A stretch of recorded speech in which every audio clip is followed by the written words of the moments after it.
umusirikare bigeze gutuburira hariya Nyabugogo muri gare kigenda naracurizaga narahabaga. Umusirikare yaraje ahura umva umusirikare ni umuntu watojwe ufite ubwenge bwose bukomeye, afite ubwenge pe, yaratojwe ibintu byose bishoboka. Ariko yigeze kuzagera hariya muri gare ahura n'umujura wuzuye umwuka w'uburiganya, aramuriganya kandi biremera ku buryo abantu bibazaga ngo yamuriganije ati. Icyambere umva uko yamuriganije, yaramubwiye yaramoje ngo afande urajyahe, aramubwira ati ngewe ngiye mu Ruhengeri ndajaga, yamubwiye ngo ndajaga mu majaruguru, we yavugaga n'iki kigakira haruguru. Arangije aramubwira ati hari imodoka dufite yihuta twakujyana, aramubwira ati iyo modoka yinyereke tugende. Umusirikare icyo bamukoreye bamweretse imodoka, bageze mu nzira wa umutubuzi ikintu yabwiye wa musirikare nukuresha kubwira ngo uburiganya bwa Satani burakomeye cyane, musenga umwuka wera baho ubwenge bubahishurira uburiganya bwa Satani. Noneho niyo mpamvu birivuga ngo mwambare intwaro zose z'Imana kugira ngo mubashe gutsinda uburiganya bwa Satani. Umusirikare ikintu yakoze yarajyanye na wa mugabo kandi aramubwira ati ngewe ngiye kukwereka imodoka ikujyana kandi iranihuta cyane baragucura make. Aramukurikira, bageze hirya ikintu yamukoreye yaramubwira ati ariko hari ikintu avande ngira ngo nkubwire namaze kumenya cyabaye. Ese kimeze gute? Aramubwira ati tuvugana hari indege ya nyakubahwa perezida yari giye guhemba abasirikare ati za Ruhengeri iyo ngiyo, ati none igize impanuka irahanutse. Ati maze guhanuka iyo ndege yari irimo amafaranga inote za 5 nyinshi cyane, nyinshi pe. Ati hanyuma rero iyo ndege yakoza gisida, ayo mafaranga yose yahanutse abaturage baratoragura barayiba barayajyana. Aramubwira ati none rero ati ku giti cy'inyoni hari ureba hari ati surahaza, ndamubwira ati ku giti cy'inyoni ntabwo mpaza. Aramubwira ati ku giti cy'inyoni hari bariyeri ikomeye nta muntu uri kuharengana inote za 5. Aramubwira ati ikintu ngira ngo nkubwire ati kinako numvise kiri kuhatambuka ati umuntu ufite ibaruwa, ati ibaruwa yo ntago barimo kuyisaka, ati ariko handi hantu hose barahasaka, ati no mu kibuno bageramo, ati ufite inote ya 5 wese ntabwo arimo kuharenga barimo kuyafata, ati kuko abantu bayivye ari beshi. Aramubwira ati none rero ati nagira ngo nkubwire ati ikintu wakora. Umusirikare semaze ati none rojya nkurikira. Aramubwira ati ikintu wakora washaka kabaruwa ugashiramo niba ufite amafaranga inote za 5 ugashiramo kugira ngo bataza kuyakwaka. Umusirikare avuze ati se ako kabaruwa kukaginga ndagakura hehe? Hanyuma rero icyo yamukorera aramubwira ati rero ngiye nari mfite akanjye nari nategura babimbwiye ndakagura, atari ko jewe naje nayavunjishijemo nifite iz'igihumbi n'iza 2 ntabwo ngiye mfite miza 5 kandi izo bari kureba n'iza 5. Aramubwira ati reka nkwereka ka envelope wishyiremo amafaranga yawe. Yarakamuhereje, amaze kukamuhereza nawe arangije afata amafaranga yari afite yose za 5 ayakura amarunda muri ka kabaruwa. Amaze kukaburundamo arafunga, amaze gufunga agiye kubika umujura aramubwira ati rero ubitse nabi, reka nkwereke ukuntu wabika aya mafaranga, dore ubu yabitse nabi, ubu wabigenza gutya wabigenza gutya. Noneho yafashe baruwa mu ntoki, asa n'umuntu yigera mu ikote yari afite, arongera yigera mu masogisi, arangije aramubwira ati wenda ati shyira mu masogisi nibyo byiza, ati cyangwa se ati ntacyo shyira mu mufuka. Ahita amushyirira mu mufuka wo ku ruhande. Naho kumbi uko yagafashe yabaruwa akayigera mu ikote rye yari afite indi bisa irimo impapuro, ahita akuramo imwe y'impapuro ahita yihereza umusirikare. Umusirikare rero abamukubitiye mu mufuka abonye ari ibaruwa agira ngo ni ya yindi irimo ya mafaranga. Barakomeza baragenda bageze imbere, aramubwira ati reka ze mpamagare imodoka ndabona atinze hagara hanze mubwira ze tugende. Umujura agenda agiye kubwira ufite imodoka ngo azamutware, yagiye. Umusirikare agumaho ategereza abaza kumutwara arababura. Bigeze arabaza ati nimundangire imodoka zijya mu Ruhengeri. Abantu bati dore ngino tukwereke ni hano ni muri gare, reka tukwereke. Bamwereka aho rinye iri, aragenda yicara muri bisi. Yicaye muri taxi, abantu bacuruza bo muri gare bahanyura bagenda bacuruza bamunyura uruhande, babaza isaha, babaza umugati, ati nimumpe ngurira abantu. Baramuhereje, amaze kumuhereza baramupfunyikira. Hanyuma rero ajya gukora kuri ya mafaranga kugira ngo yishyure wa mugati. Akikora muri ya envelope yizamuye afunguye, yasanze ya envelope yuzuyemo impapuro. Asanze yuzuyemo impapuro yahise arwara umutwe, asohoka muri bisi aravuga ati abajura baranyibye. Yatangiye gukatakata sakuza, abantu baraho ngo baravuga ati se avanda bayiki. Acunga umuntu wari wese ngare ko yabona cya gisambo cyamwibye, ariko ntago yashoboraga kukibona cyari cyagiye. arazenguruka ashakisha igisamba arakibura, ararakara aravuga ati, ahita arakara aravuga ati yewe nimutampa amafaranga yanjye mu nyibye ndabarasa. Umusirikare nta kindi yahise agenda ajya gushaka imbunda arayizana, ajya mu kigo aho yayikuye ntumbaze, arayizana aza muri gare aravuga ati ndabarasa nimutampa amafaranga yanjye. Batese uwakwibye ninde? Abantu bashaka uvuga ngo bavuga ati se ninde wakwibye? Yamureba akamubura, yabona umuntu ureba nabi wese akagira ngo niwe wamwibye. Abapolisi baramwegera batese byakugerekeye gute? Kumusobanurira ntabwo yumvaga, noneho nawe gusobanura uko bamwibye nabo ntibabyumve. Bahamagara military police barabwira baterega hari umusirikare wa muri gare arashaka kurasa abantu. Ese byagenze gute? Ati icyo nicyo dusangiye mwese muzi, ntari buvugeho ibintu byinshi ariko ndi bubisobanure mu gake. Kabiri, ijuru riyobowe n'ubumana, ibyo nabyo ndaza kubisobanura. Ikindi cya gatatu, ubwami bwa Satani buyobowe n'uburiganya. Ni ibintu bitatu: ijuru riyobowe n'ubwenge, ijuru riyobowe n'ubumana, isi yobowe n'ubwenge, ukuzimu kwa Satani kuyobowe n'uburiganya bwa Satani.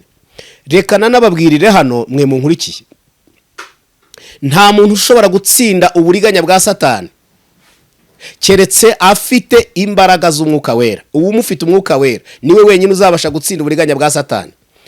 Kubera iki? Uburiganya buri hejuru cyane, kuko umwanzi ni ukoresha uburiganya. Reba ukuntu uburiganya, abantu benshi, abantu twe dukoresha ubwenge, ariko uburiganya iteka buba hejuru y'ubwenge, kandi uburiganya burakomeye cyane. Ni nayo mpamvu umwuka wera, ijambo ry'Imana dukunze kubwirwa gushakisha umwuka wera. Iyo umuntu afite umwuka wera atsinda uburiganya bwa Satani, ariko utagira umwuka wera ntabwo ashobora gutsinda uburiganya bwa Satani. Kubera iki? Uburiganya, umuntu akoresha ubwenge, kandi uburiganya buri hejuru y'ubwenge. Wavuga utese ibyo bintu uvuze birashoboka? Reka nkwereke ukuntu bishoboka. Reba umuntu w'Imana witwa Salomo, ni umuntu Bibiliya igaragaza ko yamuhaye ubwenge. Imana yamuhaye ubwenge buri hejuru y'ubw'abandi. Yaravumburaga ibyo abantu batabona, agakura ibyo abandi bantu badapfa gukora. Salomo yari afite ubwenge bukomeye, ariko wakwibaza impamvu Salomo umuriganya Satani yamushutse akamuvana mu buntu bw'Imana. Yakoresheje iki Satani? Ni uburiganya. Bivuga iki? Ndashaka kubabwira bantu munkurikiye, ntabwo ushobora gutsinda uburiganya bwa Satani keretse ubaye uri mu mwuka wera, nibwo wabasha gutsinda uburiganya bwa Satani. Umuntu wuzuye umwuka w'uburiganya abasha kuriganya ufite ubwenge. Umuntu ufite umwuka w'uburiganya yiba ufite ubwenge. Kubera iki? Ku bwenge bwe yongereweho uburiganya bw'umwanzi. Uburiganya burakomeye cyane, kandi Satani nibwo akoresha uburiganya kuriganya umuntu. Iyo Satani iyo ujya kubona ukabona umuntu ariyahuye, nta kindi Satani akoresheje si umuhiritse mu manga, si umushyize mu mugozi, ahubwo Satani akoresheje uburiganya bwaramushuka, amaze kumushuka yindaga mu mugozi. Umuntu wuzuye umwuka w'uburiganya ntabwo ushobora kumenya ibye keretse umwuka wera guhanzeho akakuhishurira iby'uburiganya. Niyo mpamvu nshaka kubabwira ngo uzatsinda uburiganya bwa Satani ni umuntu wuzuye umwuka wera. Ariyo mpamvu ngira ngo mbashishikarize gusenga musaba umwuka wera. Nimusenga musaba umwuka wera muzatsinda uburiganya bw'umwanzi Satani. Mujya mwumva abantu bitwa abatubuzi.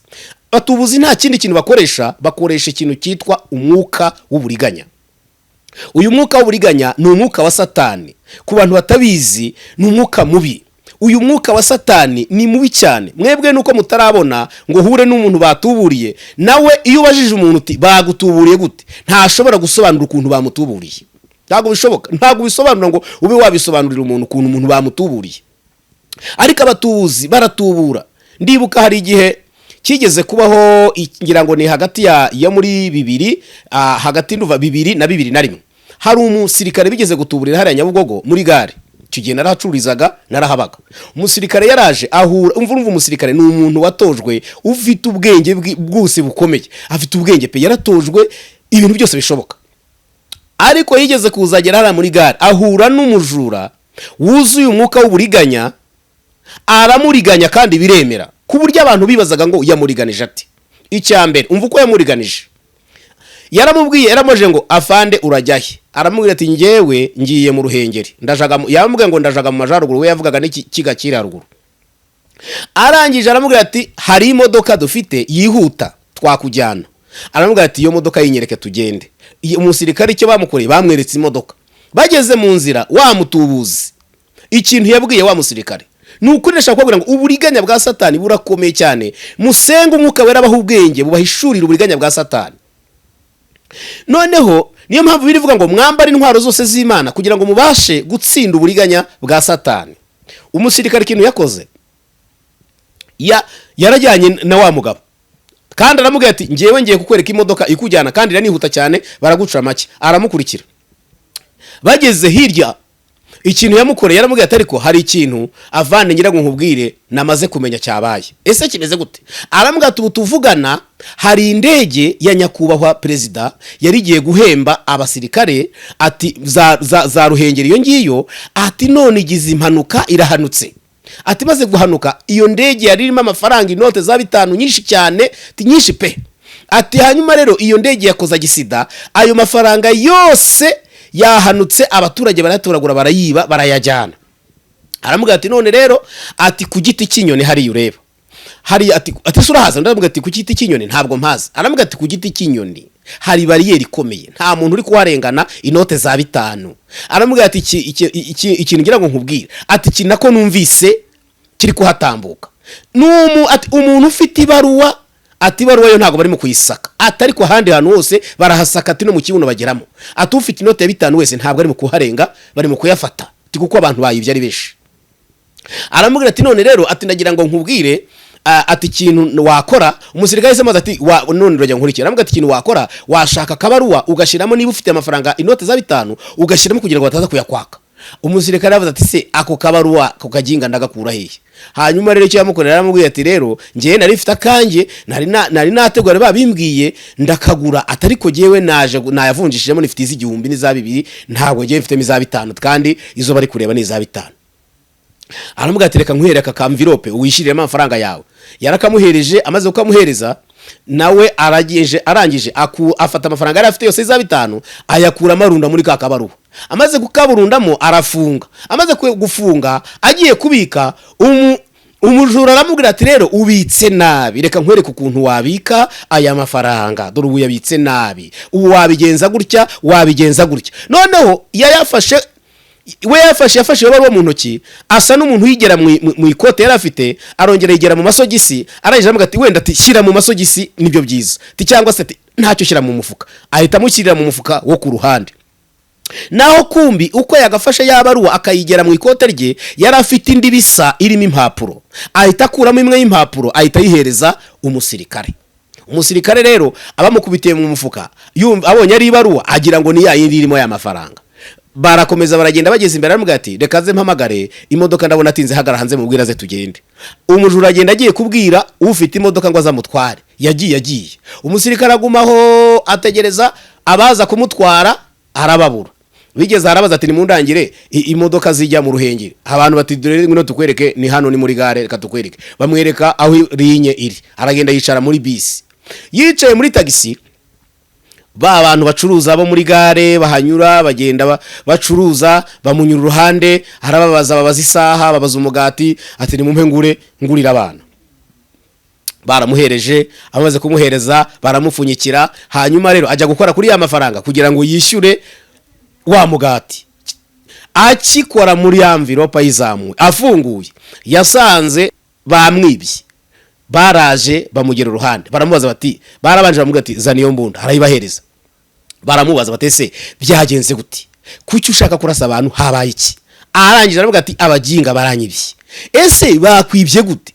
Aravuga ati jewe, umusirikare ikintu yashubije yaravuga ati jewe ikintu mperuka nuko umuginga yambwiye ngo indege bayihanuye, yari bizabitanye indege nyakuha bayihanuye, hari bizabitanu, none ngo bari gufata abantu bose bafite iza 5. Ati naherutse ambwira gutyo, ntago namenye ukuntu umuginga yanyibye. Bahise bamujyana, ubwo bamutwara imodoka yabo bajya kumukasoringa. Ariko ndashaka kubabwira icyo gihe nta nubwo abayobozi bemeraga ko umuntu yatuburira undi muri ubwo buryo, ariko kubera ko byabaye ishuro nyinshi byagezaho babona ko hari abajura biba muri ubwo buryo bihesha iby'abandi bakoresheje uburiganya. Niyo mpamvu hari itegeko rihana mwene abo bantu. Ndashaka kuvuga iki rero muri iri jambo shuti munkurikiye bavandimwe? Uwo nkurikiye ndajya nkubwire ngo niba uri umukristo nudasenga ngo uhabwe umwuka wera ntabwo uzashobora gutsinda uburiganya bwa Satani. Reba, Satani asanze Adamu na Eva mu ngobyi. Satani yahoraga azenguruka iyi ngobyi yarabuze aho yahera umugabo. Arangije aganiriza umugore. Amaze kuganiriza umugore aramubwira ngo mbese koko ibiri aha byose mwemererwa kubirya?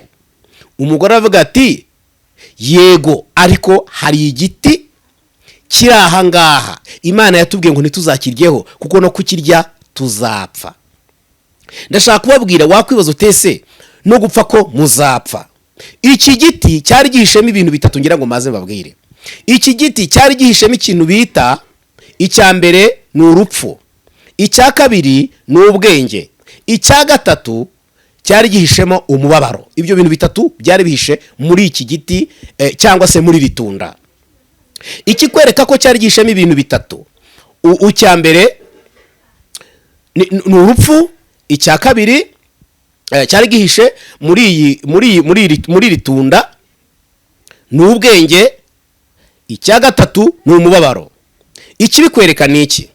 Nuko Adamu amaze kurya kuri umugore amaze kurya kuri ritunda yahaye Adamu nawe arya kwitunda. Adamu akimara kurya kwitunda ako kanya bwa bwiza bw'Imana bwahise bubavaho. Ubwiza bw'Imana bwari bubariho busobanura iki? Bwari ubumana bwari buri kuri Adamu na Eva. Bivuga ngo Adamu na Eva muri iyi ngobyi ntago bo barikoreshaga ubwenge, oya, ahubwo bakoreshaga ubumana. Bari bafite ubumana nyirizina. Niyo mpamvu Adamu yakoraga ibidakorwa n'abantu kandi yumvaga ibyo abantu batumva akabona ibyo abantu batabona. Niyo mpamvu ubona ibintu byose yabyise amazina. Watekereza ute Adamu kuntu yamenye ko umugore amukuwemo kandi atarahari yarasinziriye? Adamu yarafite ubumana, yarafite umwuka w'ubumana wari uri kuri we. Uwo mwuka w'ubumana wari uri kuri Adamu wari ukomeye. Ni ukuvuga ngo rero akimara kurya kuri ritunda koze icyaha, wa mwuka w'Imana wahise umuvaho. Umaze kumuvaho ako kanya agira ubwoba. Cyambere urupfu cyambere yahise agira ubwoba. Ubwoba akimara kugira ubwoba yahise yiga bwa bwoba cyangwa umubabaro, yahise agira umubabaro yahise agira umubabaro. Wa mubabaro ikintu wamwigishije, umubabaro wahise umwigisha ubwenge bwo kwiremera ibicocero. Ahita yiremera ibicocero ako kanya. Bivuga ngo ubwenge Adamu hariya niho yatakarije imbaraga z'ubumana, yakira ubwenge. Hariya niho yabutakarije, batangira kwiremera ibicocero. Niho Uwiteka yamusanze aramubaza ati Adamu uri hehe? Aravuga ati numvisha imirindi yawe njya kwihisha. Imana itugirire neza. Ndashaka kubwira ngo ubu bumana Adamu yatakaje kiriya gihe, Yesu ari we Adamu wa kabiri yazanywe no kongera kudusubiza izo mbaraga z'ubumana Adamu yahoranye tutagize amahirwe yo guhabwa. Rero bivuga iki? Satani yari yaratinye kwegera Adamu kuko Adamu yari afite imbaraga z'ubumana, kandi imbaraga z'ubumana Adamu yari afite, izo mbaraga z'ubumana ziri hejuru y'imbaraga z'uburiganya. Imbaraga z'ubumana ziri hejuru y'imbaraga z'uburiganya bwa Satani. Ni nayo mpamvu izo mbaraga z'ubumana zisobanura iki muri iki gihe cyacu? Ni umwuka wera. Iyo duhawe umwuka wera tuba duhawe imbaraga zikomeye zigenda hejuru y'uburiganya, zitsinda uburiganya bw'umwanzi uko bwaba bumeze kose. Shaka kubabwira iki bantu munkurikiranye bari hirya no hino? Muzabasha gutsinda uburiganya bwa Satani ari uko mwuzuye umwuka wera. Mudafite umwuka wera ntago muzatsinda uburiganya bwa Satani. Imana itugirire neza. Reka mbabwire, nta muntu n'umwe udashaka kujya mu ijuru wabona. Abantu bose bashaka kujya mu ijuru. Nta n'udashaka gukorera Imana, bose barabyifuza. Ariko kubera imbaraga z'umwanzi Satani, imbaraga z'uburiganya zirabaganza, gutsinda umwanzi bikabananira. Niyo mpamvu Bibiliya ivuga ngo icyakora umwuka wera naza azatsinda abisi abemeze. bivuga ngo umwuka wera niwe utsinda umunyabyaha akihana. Umwuka iyo kugezeho ahita atsinda uburiganya bwari bukuriho, hanyuma ukumva ushaka gukizwa kandi ugakunda Imana ukanayikorera bikemera. Imana itugirire neza kandi Imana idufashe. Uburiganya rero Bibiliya ibuvuga inshuro nyinshi. Bibiliya ivuga uburiganya ibitabo 51, nubisoma byose uzasangamo iri jambo ryitwa uburiganya. Imana itugirire neza kandi Imana idufashe. Bivuga iki? Ndashaka kubabwira ngo bantu munkurikiye, niba ushaka kujya mu ijuru ukwiye kurwana n'uburiganya bwa Satani kandi ukabutsinda mu izina rya Yesu. Imana itugirire neza kandi Imana idufashe. Nababwiye ngo ibintu byose bigira inkomoko, kandi cyo ni ukuri, nta komenti. Ibintu byose bigira inkomoko. Ubwenge bugiraho bukomoka, uburiganya bukagiraho bukomoka, imbaraga z'ubumana nabwo bukagiraho bukomoka.